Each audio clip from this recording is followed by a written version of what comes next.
Hello friends, आज मैं आपके साथ एनवायरमेंटल इकोनॉमिक्स का एक टॉपिक लेके आया हूँ। टॉपिक का नाम है एनवायरमेंटल डिग्रेडेशन। एनवायरमेंटल किस तरीके से डिग्रेड हो रहा है, ये पूरी की पूरी वीडियो इसी के ऊपर है।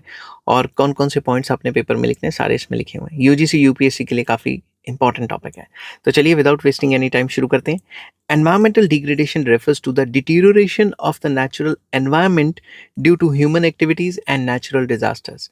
मतलब एनवायरनमेंट का डिग्रेड होना, डिटीरियोरेट होना, खराब होना किस वजह से? नेचुरल एनवायरनमेंट खराब हो रहा है ह्यूमन एक्टिविटीज के लिए की वजह से, या फिर कोई नेचुरल डिजास्टर्स आ गए उसकी वजह से। It occurs when air, water and soil, forest and wildlife are damaged और डिस्ट्रॉयड। ये तब होता है जब एयर पोल्यूशन हो जाए, जब हवा खराब हो जाए, पानी खराब हो जाए, या ज़मीन खराब हो जाए, फॉरेस्ट खत्म हो जाए और वाइल्ड लाइफ को डैमेज पहुंचे, या ये पूरी तरीके से खत्म ही हो जाए। तो rapid industrialisation, urbanisation, population control and overuse of natural resources are the main cause of environmental degradation। जितनी तेजी से इंडस्ट्रियलाइजेशन फैल रही है, या अर्बनाइजेशन मतलब लोग शहरों में आके रहना शुरू कर रहे हैं, पॉपुलेशन ग्रोथ हो रही है, या नेचुरल रिसोर्सेज का ओवर यूज़ हो रहा है, यही मेन कारण है जिसकी वजह से एनवायरनमेंट पहले से ख़राब होता जा रहा है। Environmental degradation threatens human health. Environmental degradation होगी तो ह्यूमन हेल्थ पे असर पड़ेगा, बायोडाइवर्सिटी खत्म हो जाएगी और सस्टेनेबल डेवलपमेंट की बैंड बच जाएगी। ठीक है, अब मीनिंग क्या होता है एनवायरमेंटल डिग्रेडेशन का?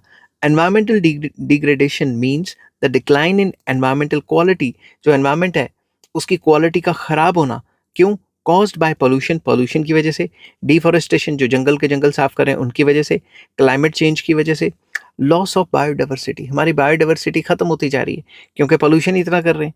Over exploitation of natural resources, natural resources को इतना ज़्यादा एक्सप्लॉयट कर रहे हैं कि हमारी जो एनवायरनमेंट है वो पहले से ख़राब होती जा रही है। क्योंकि जंगल के जंगल अगर साफ़ कर देंगे और पोल्यूशन क्रिएट कर देंगे तो हमारा सारा एनवायरनमेंट ख़राब हो जाएगा, उल्टा हमारे को हेल्थ प्रॉब्लम्स भी आ जाएंगी। It reduces the capacity of environment to meet present and future needs. तो एनवायरनमेंट के पास इतने रिसोर्सेज बचेंगे ही नहीं कि वो अपनी प्रेजेंट नीड्स और प्रेजेंट और फ्यूचर नीड्स को सेटिस्फाई कर सके। तो एनवायरनमेंट खराब कर देना एनवायरमेंटल डिग्रेडेशन। ठीक है, अब इसके कारण क्या है, कॉजेज क्या है एनवायरमेंटल डिग्रेडेशन के? पहला, पॉपुलेशन ग्रोथ। पॉपुलेशन काफ़ी तेज़ी से बढ़ रही है, धमाके की स्पीड से पॉपुलेशन एक्सप्लोजन हो रहा है। Increasing population increases demand for food, water, housing and energy, putting pressure on natural sources. Population बढ़ेगी तो लोगों की डिमांड बढ़ेगी, खाना ज़्यादा चाहिए, पानी ज़्यादा चाहिए, हाउसिंग ज़्यादा, घर ज़्यादा चाहिए, एनर्जी की डिमांड बढ़ेगी, जिसकी वजह से नेचुरल सोर्सेज और ज़्यादा एग्जॉस्ट होना शुरू हो जाएंगे। Industrialisation, factories release harmful gases and waste into air and water and causing air and water causing pollution. जितनी ज़्यादा फैक्ट्रीज होंगी उतना ज़्यादा गैसेस छोड़ेंगी, उतना ज़्यादा हवा में गैस होगी, पोल्यूशन होगा, उतना ज़्यादा जो रिवर्स हैं उनमें वेस्टेज जो है डंप कर देंगी, जिसकी वजह से वाटर पोल्यूशन भी होगा। नेक्स्ट आ जाता है urbanisation. Expansion of cities leads to deforestation. जितना शहर बड़े होते रहते हैं उतना आसपास के जंगल कटते हैं, वेस्ट जनरेशन ज़्यादा होती है और ट्रैफिक पोल्यूशन होता है। तो अर्बनाइजेशन से भी एनवायरमेंटल डिग्रेडेशन होता है। Deforestation, cutting trees for agriculture, agriculture के लिए ट्रीज काटना, रोड्स एंड इंडस्ट्रीज को जो रोड्स एंड इंडस्ट्री बनाने के लिए जंगल के जंगल साफ कर देना, वाइल्ड लाइफ के जो हैबिटेट्स हैं उनको ख़त्म कर देना। तो डिफॉरेस्टेशन से भी एनवायरनमेंट डिग्रेड होता है। Over use of natural resources, natural resources को एक्सेसिव माइनिंग करेंगे, कुछ ज़्यादा ही माइनिंग कर करके निकालने की कोशिश करेंगे ज़मीन में से, ओवर फिशिंग करेंगे या ग्राउंड वाटर को एक्सट्रैक्ट करेंगे। इस सब से जो इकोसिस्टम बना हुआ है वो ख़राब हो जाता है। Burning of fossil fuels, coal, oil and natural gas release greenhouse gases that cause global warming. अगर कोयले को जलाते हैं या तेल का इस्तेमाल करते हैं, जो क्रूड ऑयल वगैरह है, नेचुरल गैस का इस्तेमाल करते हैं, तो जो धुआं निकलता है उसकी वजह से ग्लोबल वार्मिंग होती है। International efforts like Paris agreement aim to reduce such emissions. International efforts हो चुके हैं, जैसे पेरिस एग्रीमेंट हुआ था उसके बाद हम क्या पूरा वर्ल्ड मानता है कि भाई इन चीज़ों का इस्तेमाल कम से कम होना चाहिए ताकि एमिशंस को रिड्यूस किया जा सके। मगर क्या यूज़ कम हुआ है? नहीं, उल्टा तो बढ़ गया है। अब टाइप्स क्या हैं? Types of environmental degradation. सबसे पहला आ जाता है air pollution, cause by vehicle emissions, factory smoke and burning of fuels. जब भी हम फॉसिल फ्यूल्स को जलाते हैं या व्हीकल्स को चलाते हैं तो उनसे धुआं निकलता है, फैक्ट्रीज में से धुआं निकलता है। और ये जो बर्निंग फ्यूल्स हैं ये इतना धुआं क्रिएट करते हैं कि हवा में मिक्स हो जाता है और पोल्यूशन क्रिएट करता है। तो पोल्यूशन बेसिकली होता क्या है कि अनवांटेड या कंटेमिनेशन किसी भी चीज़ में हो और वो हमारी हेल्थ को ख़राब करे, ठीक है। It leads to respiratory diseases and global warming, जिसकी वजह से हमारे को रेस्पिरेटरी डिजीजेज, सांस लेने की प्रॉब्लम्स आ जाती हैं, दमा हो जाता है, कुछ ना कुछ प्रॉब्लम्स आती रहती हैं, और ग्लोबल वार्मिंग भी आती है, वर्ल्ड का टेम्परेचर भी बढ़ता है। Water pollution, industrial waste, sewage and plastic waste contaminate rivers and oceans। जो इंडस्ट्रियल वेस्ट है या डोमेस्टिक सीवेज का जहाँ पानी जा रहा है या फिर जो प्लास्टिक वेस्ट है, इन सब से क्या होता है, रिवर्स एंड ओशंस में पोल्यूशन क्रिएट होता है, जिनकी वजह से उनकी जो बायोडाइवर्सिटी है वो ख़राब होती है।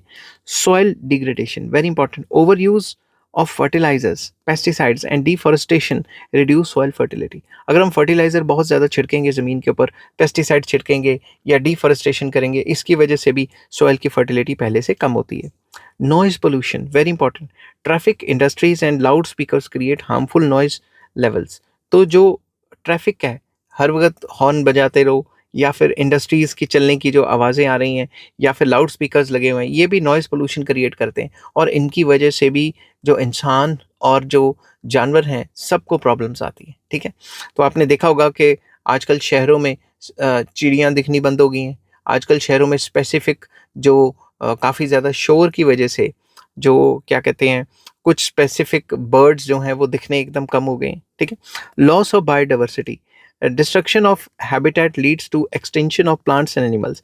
अगर हम कुछ ज़्यादा ही एनवायरनमेंट को डिग्रेड कर देंगे तो कुछ प्लांट्स एंड एनिमल्स की जो वेराइटीज़ हैं, जो नस्लें हैं, वो ख़त्म ही हो जाएंगी, वो हमें दोबारा दिखेंगी नहीं। इसलिए हम पुरानी खुदाई करते हैं, कहते हैं देखो जी पहले ऐसे जानवर भी होते थे।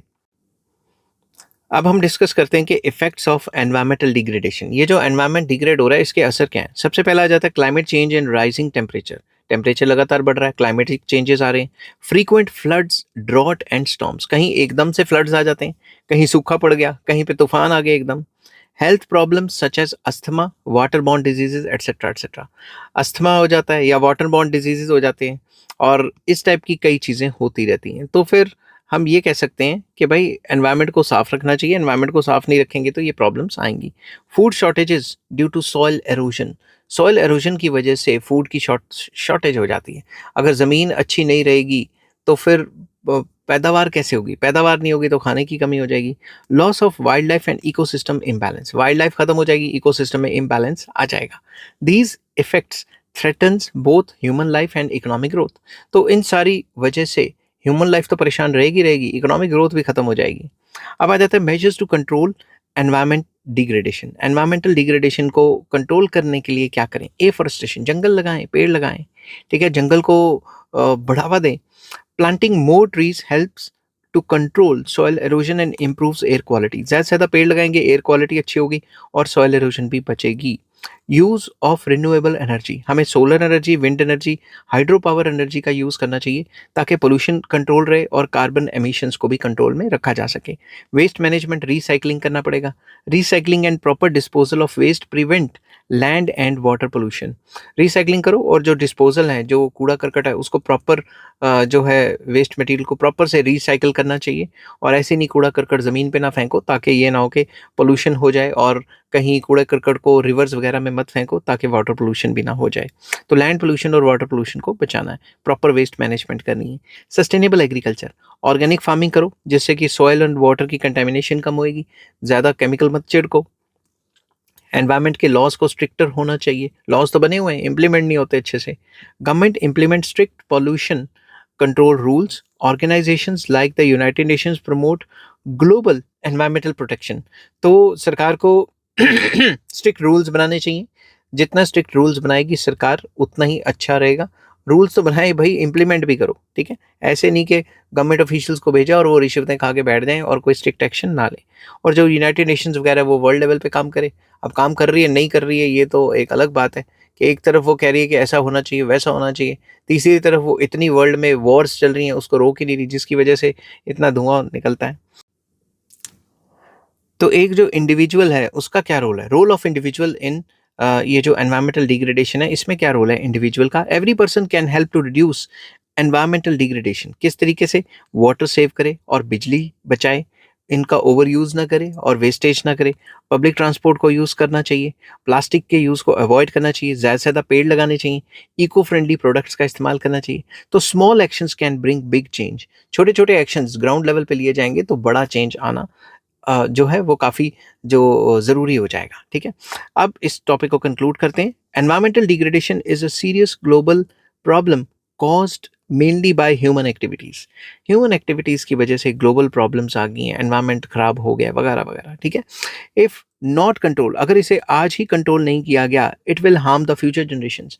आने वाले टाइम पे जैसे आप इंग्लिश पिक्चरें देखते हो, ज़मीन पे कुछ नहीं बचा, लोग दूर-दूर तक रेगिस्तान में घूम रहे हैं, कुछ मिल नहीं रहा है, इस टाइप का सिचुएशन हो जाएगी। Protecting the environment is the responsibility of the governments, government की रिस्पांसिबिलिटी है, इंडस्ट्रीज़ की रिस्पांसिबिलिटी है और इंडिविजुअल्स की रिस्पांसिबिलिटी है। सबको मिल के एनवायरनमेंट को प्रोटेक्ट करना पड़ेगा bye adopting sustainable practices and protecting natural resources, we can ensure a cleaner, healthier and safer planet for all. अगर हम adopt करेंगे sustainable practices और प्रोटेक्ट करेंगे अपने नेचुरल रिसोर्सेज को, तभी हम एक हेल्दियर, क्लीनर और सेफर प्लानट बना सकते हैं जिसमें सब अच्छे से रह पाएँ। आई होप ये वीडियो आपको पसंद आई होगी। अगर पसंद आती है तो please like, share and subscribe. Take care, bye bye.